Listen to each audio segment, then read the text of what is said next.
বলছি, এভাবে আর কতদিন চলবে? ঘরে যে কোনো বাজারের সুদ্ধাই নেই, সবাই কি না খেয়ে মরে যাবে নাকি? সারা দিন শুধু এই জালি বানাও আর জালি বানাও। এদিকে দিন দুনিয়ার কোনো খবর রাখার দরকার নেই। ওই শুরু হলো। সকাল সকাল আমার মাচাটা নষ্ট করিও না তো। আমিই তো চেষ্টা করতেছি, কিন্তু সমস্যাটা তো হয়ে গেছে জালটা ছিঁড়ে যাওয়াতে। নদীতে যে মাছ মারতে পারছি না, তাই তো বাজারে কিছু বিক্রিও করতে পারছি না, আর ঘরের জন্য বাজার সদাইও আনতে পারছি না। হ্যাঁ, এখন তো সব আমারই দোষ। মনে হয় আমি তো জালকে বলেছি যে তুই ছিঁড়ে যা, সারাদিন ওই জাল বানাও আর থাকো। এদিকে সংসারের কোনো খোঁজ রাখার দরকার নেই। দেখছি আর ভালোই লাগে না। এই সংসার থেকে চলে যাব চিরদিনের জন্য, যেদিকে চোখ চায়।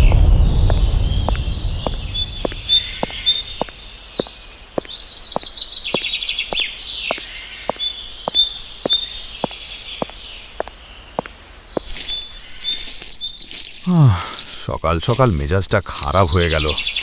যাই একটু গাছের নিচে বসে ঠান্ডা হই।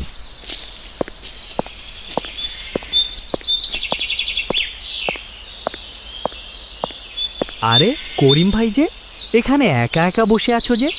মন মেজাজ খারাপ নাকি অনেক? আজকেও বাড়িতে অশান্তি হয়েছে নাকি?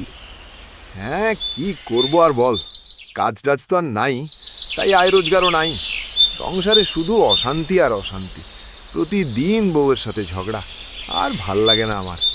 হ্যাঁ, সমস্যা তো হয়ে গেছে। তোমার আর আমার তো একই অবস্থা। কি যে করি কিছুই বুঝতেছি না।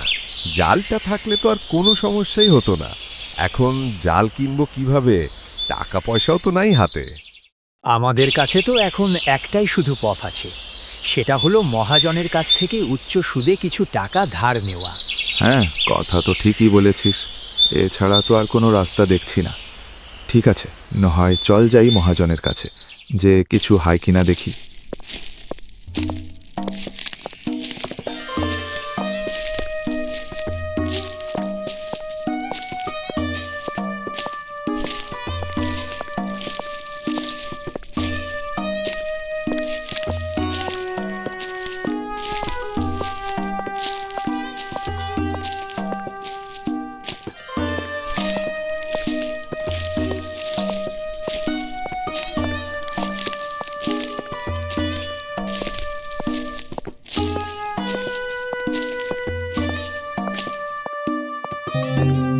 ও মহাজন মশাই, ও মহাজন মশাই, একটু বাড়ির বাইরে আসেন। এ কে রে, কে? একটু দাঁড়া বাইরে, আমি আসতেছি। আরে করিম আর বদর যে, তোরা মাছ মারতে নদীতে না যে আমার বাড়িতে কি মনে করে? আসলে মহাজন মশাই, আমরা একটু সমস্যায় পড়ে আপনার কাছে আসছি। হ্যাঁ, তা তো বুঝতে পারছি, কারণ আমার কাছে সবাই সমস্যার ভেতর পড়লেই আসে, এছাড়া তো কেউ আসে না। আসলে নদীতে মাছ মারতে যেয়ে আমাদের বড় জালটা সেদিন ছিঁড়ে গেছে। এখন আমাদের একটা জাল কেনা দরকার, এছাড়া তো মাছ মারতে পারছি না, কিছু করতে পারছি না। আর এখন জাল কেনার মতো আমাদের কাছে টাকা পয়সা নেই, তাই আপনার কাছে আসছি একটু সাহায্যের জন্য। হ্যাঁ, সবই বুঝলাম, কিন্তু টাকা পয়সা তো আর এমনি এমনি দেওয়া যায় না। হয় তোদের কিছু জমি জায়গা আমার কাছে বন্ধক রাখ, আর না হলে কিছু সুদে ধার নিতে হবে। আমাদের তো জমি থাকা বলতে শুধু বাড়ি বিটেই আছে, আর তো কিছু নাই। তার থেকে আমরা সুদে না হয় কিছু টাকা নেই। ঠিক আছে, তোদেরকে তো আমি চিনি, যা কিছু টাকা নিয়ে যা, সমস্যা নাই।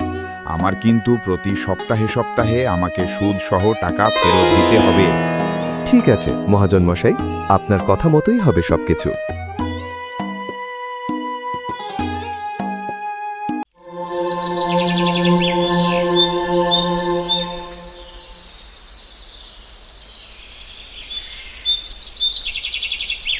নতুন জাল পেয়ে করিম আর বদর চলে যায় নদীতে মাছ ধরতে।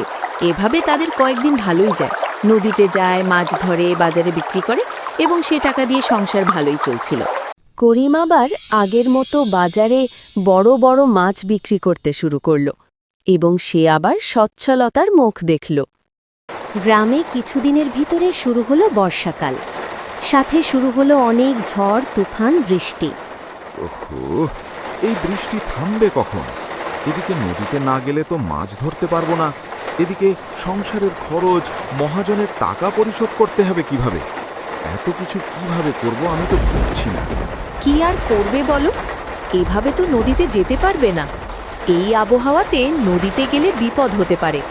তার থেকে একটু ধৈর্য ধরো, বৃষ্টি কমলে তখন নদীতে যেও। হ্যাঁ, কয়েকদিন ধরে তো ধৈর্য ধরে বসে আছি, কিন্তু চিন্তায় তো আমার মাথা নষ্ট হয়ে যাচ্ছে। আমি কি করব বুঝছি না তো। কয়েকদিন ধরেই শুরু হয়েছে বর্ষা। এখন শুধু বৃষ্টিই আর বৃষ্টি। সারা গ্রাম বৃষ্টির পানিতে থুই থুই করছে।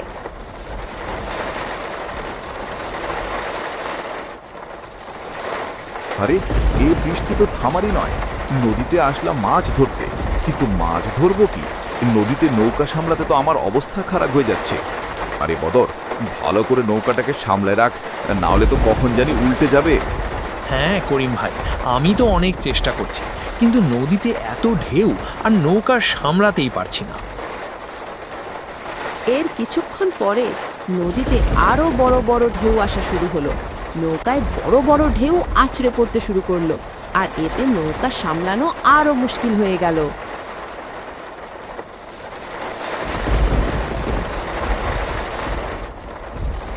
বাঁচাও, বাঁচাও, আমাদের বাঁচাও!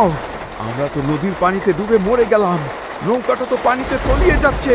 বাঁচাও, আমরা মরে গেলাম রে!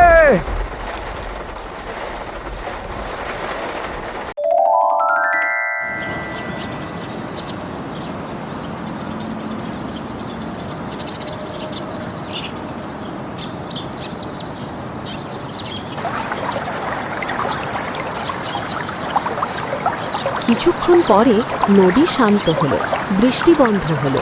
করিমা আর বদর অনেক কষ্টে নদীতে সাঁতরে সাঁতরে নদীর কিনারে এসে পড়ল।